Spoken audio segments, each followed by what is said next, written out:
On Wednesday, the 12th of August 2015, at around 11:30 p.m., a series of violent, angry blasts shook the port city of Tianjin to its core, leaving 173 people dead in its wake. Of the 173 who perished in the explosion, 104 were firefighters, 5 of whom were actually never found. Whether these ones were completely incinerated to find powder by the fires is anyone's guess. But according to investigations later carried out, the explosions were about as powerful as setting off 256 tons of TNT. What could have triggered these blasts so powerful that they sent whole vehicles flying into the air like toy cars and shook 16-floor buildings to their foundations? Tianjin is a coastal city in the northern part of China, with about 14 million residents. This city is a highly populated one, bustling with life and commerce. In fact, the port of Tianjin is the largest port in northern China, serving as the main maritime route to China's capital city, Beijing. As expected, lots of companies handle business at the port of Tianjin, even today.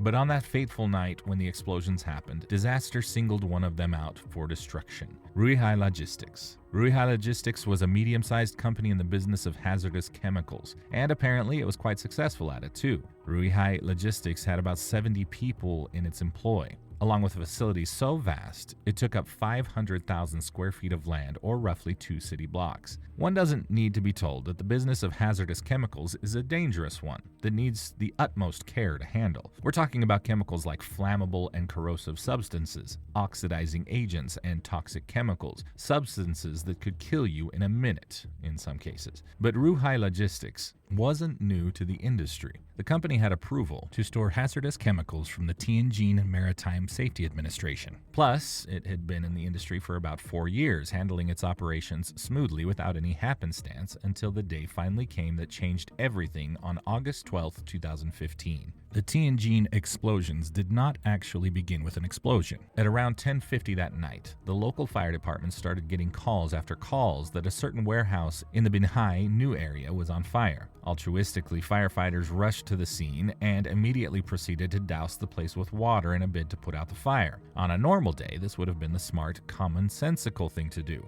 But on this particular day, it turned out to be the worst idea the firefighters could have possibly thought of, because this particular warehouse belonged to Ruihai Logistics, and it was loaded with dangerous chemicals, each one simply waiting for the right trigger to create a full-blown chemical catastrophe. What the firefighters thought would put out a small fire inadvertently set off a disaster on a scale more violent than anyone could have imagined. However, they wouldn't realize it until the first explosion went off at 11:30 p.m., about a half hour later. The first explosion of the night was powerful, equivalent to detonating about 2 tons of TNT. The second one, though, was outright carnage. Occurring merely 30 seconds after the first blast, the second explosion was responsible for most of the damage, fatalities, and injuries that occurred at Tianjin that night. Observers say that the resulting fireballs from the explosion extended up to hundreds of meters in height. As a forget-me-not, the blast also left behind a cavernous crater on the earth, the size of which would have required 336 tons of TNT to create. Meanwhile, fire from the 2 blasts continued to spread, and soon it triggered 8 other explosions, which led to more carnage. Altogether, these explosions destroyed buildings, crumpled vehicles, and sent debris flying into nearby neighborhoods with the force of an artillery shell.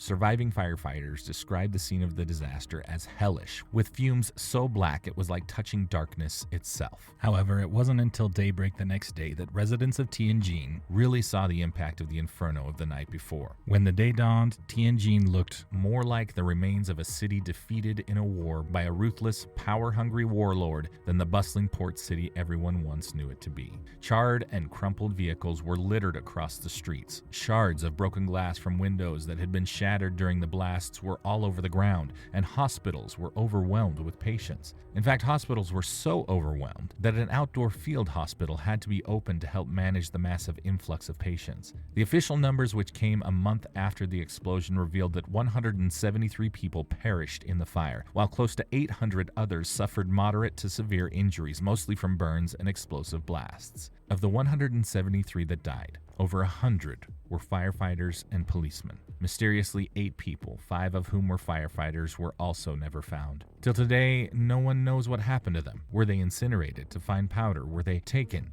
Did they disappear somehow? No one knows. All that's known is that 2 days after, when it was certain that there couldn't be any possibility of survivors, all 8 individuals were declared dead, with death certificates issued to their families. The Tianjin explosions represented the worst industrial disaster China had faced in years, and the worst disaster for Chinese first responders. Naturally, with explosions that powerful and massive, lives weren't the only things lost that ill-fated night. Facilities belonging to 7 other logistics companies at the port were also completely destroyed, and at least 8,000 new cars from Kia, Renault, Volkswagen, Toyota, and Hyundai were charred as well. Buildings far away from the disaster site were not spared either. Apartment buildings located 2 kilometers away from the site of the blast were structurally damaged. A department store located 4 kilometers away suffered significant damage to the walls and ceilings. Even the windows in the ceiling of the National Supercomputing Center of Tianjin, several kilometers away, were knocked out. Altogether, the Tianjin explosions damaged at least 300 buildings and 12,000 cars, which brings us to the million-dollar question. What caused the 2015 Tianjin explosions? It sounds almost unbelievable to say,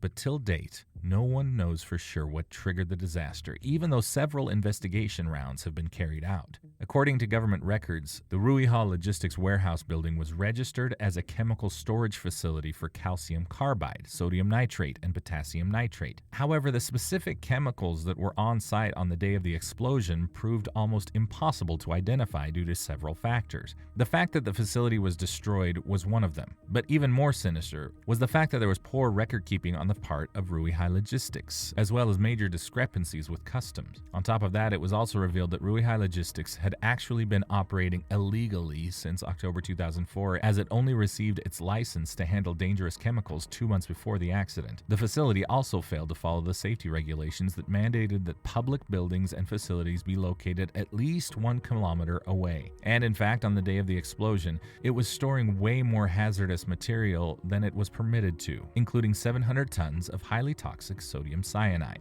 The major triggering factor of the Tianjin explosions, though, was the way in which the fire was combated. Of course, the firefighters were heroes, and that is not to be taken away from them. However, if they had probably known what kind of fire they were dealing with, they would not have tried dousing it with water. Using water to put out the initial fire only made matters worse, as calcium carbide was found to be present at the warehouse that night of the disaster. When water was sprayed onto it, the chemical released a highly flammable gas known as acetylene. This gas would have triggered the detonation of ammonium nitrate, which would have ultimately led to the chain of explosions that followed. As the dust settled and cleanup efforts ensued, the Chinese authorities began to look into the underlying issue, and 12 employees of Ruihai Logistics, including the primary owner, were consequently arrested. 11 government officials, along with the head of the agency in charge of industrial safety, who had relaxed the rules for handling hazardous substances 3 years before, were also arrested and investigated for corruption. Additionally, to immortalize the memories of the deceased, the Chinese government announced shortly after the incident that it would be turning the site of the disaster into an ecological park. The crater left by the explosions was also to be repurposed into a lake, with a memorial to the victims erected there as well. True to their word, the government officially opened the park in 2017. However, it drew immense criticism for what was considered rushed and sloppy work. Perhaps discouraged by public criticism, the government would eventually abandon its plans for the crater lake and memorial edifice altogether, which is why, till today, no memorial exists commemorating those who lost their lives at the Tianjin explosions. If you found this video interesting, then make sure to check out these videos next. Thanks for watching, and please don't forget to like and subscribe for more.